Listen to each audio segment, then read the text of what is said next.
Good morning, everybody. Jack Leeson with StartupTrading.com. It is the 14th of January, almost halfway through the first month of the year, 9 o'clock in the morning. The title of the video has the downtrend snap. So um, let's take a look here at the NQ. I'm going to back out to some higher time frame levels. As we've gone over before, there is an extension from the September 11th high that is held every time it's traded, and it actually started trading early, and I believe that was the December contract. Yeah, early in the December contract, we traded it uh, basically as soon as we rolled once, twice to the new high, and then into the election, we completed it. After the election, we came into a same anchor new high and completed it. And we're not far away from going into the inauguration. Basically, yesterday was the first test of the 50% retracement, and we even dipped further than that. The low was near the negative 23% profit target of the short we were looking at, and we had quite the hammer candle out of it thus far. Doesn't mean we can't retest that level, but price action out of that. We also, at least in the overnight session, for the first time got above the previous day's high. As soon as we open, if we open right here or around, we will take out the previous regular trading hour session high as well. But we've been in a one time frame on the daily, which means lower highs, lower high, lower high, lower high, lower high, and that breaks here today. So the question is, has the downtrend snapped? There's definitely the setups for it. So we've traded a higher time frame level, and the extension target that we were looking at when we completed it was at 20,690. We went 20,000, basically 694 in the overnight session.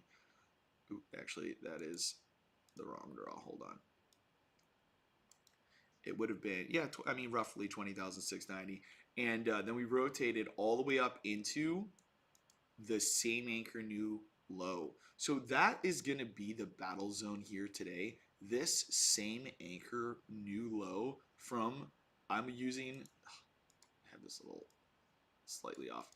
I'm using the lows of Monday of last week to low. Now, that is going to give me my premium level. I will tell you what, today, regardless, at least especially in the morning, I'm not going to look for a long above 21,171. And for the morning session, I'm not going to look for a short below basically the extension, which is 20,958. Now, if we break that in the morning, in the afternoon, I'll have to flip that script. But as we go in the morning, this is, these are going to be my trade zones. Ideally, shorts above 21,168 and longs below 20,955. I would not take the opposite side of any of those trades. Of course, there's always going to be other trades inside of this big range. I mean, this is, a multi-hundred point range.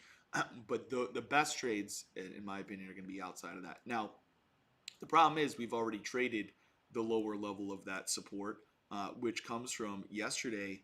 If you guys remember, out of that low, we basically quadruple bottomed, triple bottomed, whatever you want to call it, into a buy program that really started taking off right around 12 o'clock, and we had this extension trade multiple times, and all we did here in the overnight session, right into the numbers, come right back into it. So as we go into the open, we've already bid this 50. I'm looking for another bid here at the 38% retracement. I got an order sitting there for a morning reaction, and then a continuation to the upside.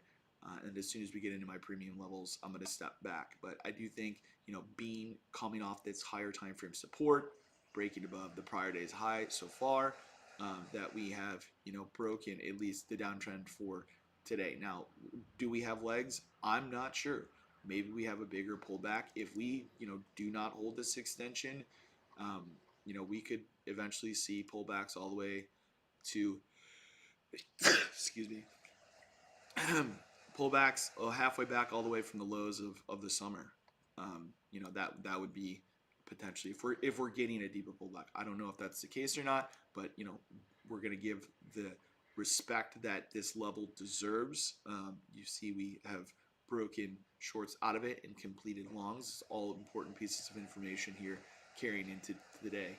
Moving on to the S&P 500, we're going to back out to the daily chart.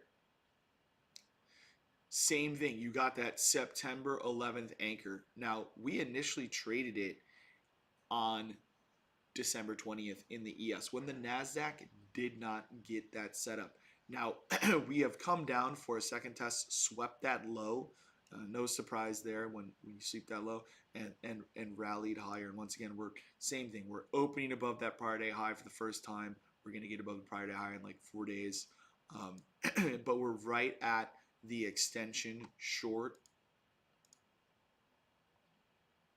which means valid short setup. So you have the low. This is the exact same setup, the draw at least, as the NASDAQ. You have the low of Monday to to the overnight low, and that 50% retracement here. Unlike the NQ has only held or traded its 38. The ES has traded its 50, and you can see we've been sold off from that level. As we go into the day, we're going to have that same morning anchor, which I'm going to adjust here to this new high and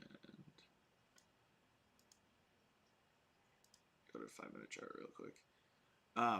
And that anchor in the ES is from this 5-minute high from 12 o'clock. We saw it trade here and then off of 38 again here. It was really technical. And we ran to negative 100s every time we traded it. Negative 100 here in the middle of lunch, negative 100 here. And we'll see what happens if we get the negative 100 here. But in the overnight session, it was drawn to this high. We just got that 38. So the bid was a little more aggressive. The NASDAQ got its 50. The ES only got its 38 here. And that level is going to be a 58.80. We'll see what happens here, though. If we cannot hold this extensions, then we're probably going to go, down to the bottom or at least mid range here. And at that point in time, my discount level that I would use in the ES would just really be that old 50. I'd be very wary of any shorts, at least for the morning session, until we can really prove that we're holding below it, below 58.65 at this point in time. So that's going to wrap up my analysis here for these two indexes. You can see this morning there is a little divergence post the number. The ES got a new high. The NASDAQ has not here. Okay. But we'll see if we just are swinging back up to take that out. I'll share these levels with you guys in the room, and then I will be jumping on the squawk. And take care.